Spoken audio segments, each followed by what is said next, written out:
Então, como eu já disse em um vídeo anterior, eu nunca fui um dos maiores fãs de anime, mas recentemente eu comecei a assistir Tokyo Revengers e logo de início eu achava que era só um simples anime de briga de gangues, mas após alguns episódios eu vi que o anime é um pouco mais complexo e envolve até a teoria do caos. Mas enfim, meu nome é Shiro, se ajeitem na cadeira porque hoje vamos ver o efeito borboleta em Tokyo Revengers.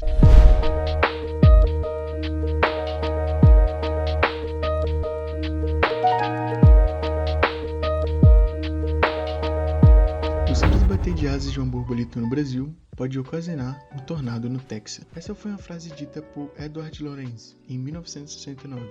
Mas o que ele quis dizer com essa frase? Então, o que Edward quis dizer é que pequenas modificações em um sistema podem ocasionar resultados significativos. Por exemplo, esse aqui é Joaquim, a nossa cobaia de exemplo.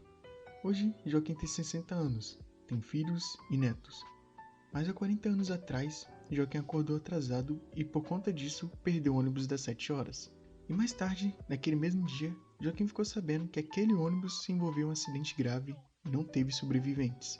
E se naquele dia Joaquim não tivesse se atrasado? Ele provavelmente teria morrido e seus filhos e netos não existiriam. Ou seja, por conta de um atraso, toda uma história foi mudada. Esse é basicamente o efeito borboleta. Mas ok, o que o efeito borboleta tem a ver com Tokyo Revengers? Então, a partir desse momento, se você nunca assistiu o anime e quer entender o que eu estou falando, é necessário que você preste bastante atenção nos mínimos detalhes. Então, vamos lá.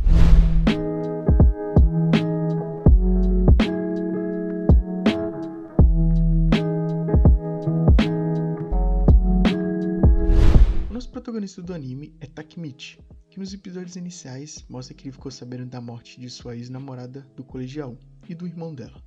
Enfim, mais pra frente, Takemichi é empurrado na linha do trem e supostamente ele morreu ali.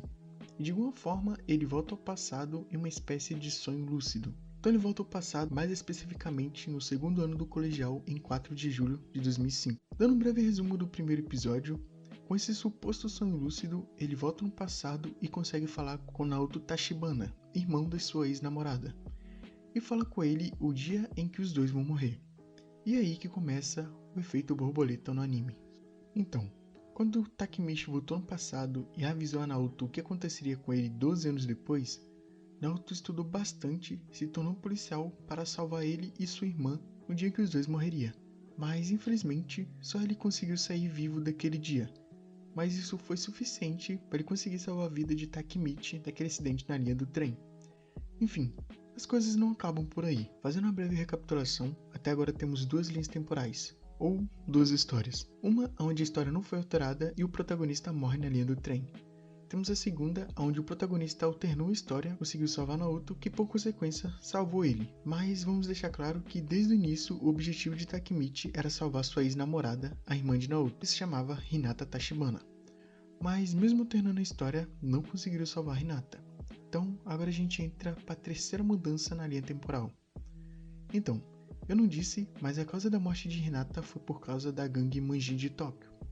Então, nessa viagem no tempo, Takemichi tinha que evitar que duas pessoas se conhecessem. Essas duas pessoas são Mike e Kizaki. Agora dando outra breve resumida, eles acharam que Kizaki entrou na Tokyo Manji após a morte de Draken, o braço direito de Mike. Então, Takemichi evitou que Draken morresse e voltou para o futuro e as coisas pareciam ter dado certo. A Hinata estava viva, mas não por muito tempo. Depois, Hinata morre de novo. E dessa vez, Takemichi quase morreu junto com ela. Mas por um acaso ele ficou vivo.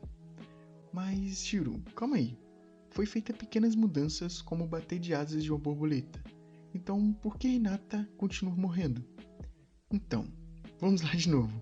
Sabe, algumas coisas realmente mudaram devido às alterações que Takemichi fez no passado. Por exemplo, em uma linha temporal, o seu amigo de infância Akan tornou dono daquelas casas. Em outra linha, Akan trabalhava como cabeleireiro. Mas teve coisas que não mudaram. Nas duas linhas temporais, Akan tenta matar Takemichi. Nas duas linhas, ele tem medo de Kizaki. E nas duas, ele meio que comete automorte. E nas duas também, a Hinata morre. Mas então, Shiro, por que mesmo com o bater de asas de Takemichi, ele não consegue alterar as tragédias futuras? É simples, sabe? Desde o início, o único objetivo de Takemichi é evitar o contato entre Mike e Kisaki. Ou seja, tudo que ele fez até agora foi para isso. E após ele salvar a vida de Draken, ele voltou para o futuro, certo? E após isso, Hinata e Akane morreram de novo. E quando ele voltou no passado para ver o que aconteceu, ele viu que após a prisão do líder da terceira divisão de Tokyo Manjin, Kisaki entrou e se tornou o líder daquela divisão. Ou seja, mesmo com certo atraso e mudança, Kisaki e Mike se encontraram e as coisas continuaram a mesma. Mesmo que Takemichi estivesse batendo as asas, por assim dizer, para mudar alguma coisa, o resultado não foi tão significativo como ele esperava. É como se alguém também estivesse movimentando para manter tudo a mesma coisa. Mas, enfim, eu não estou acompanhando o mangá, eu só assisti até o episódio 15, que é o episódio que estava disponível até no dia que eu escrevi esse roteiro.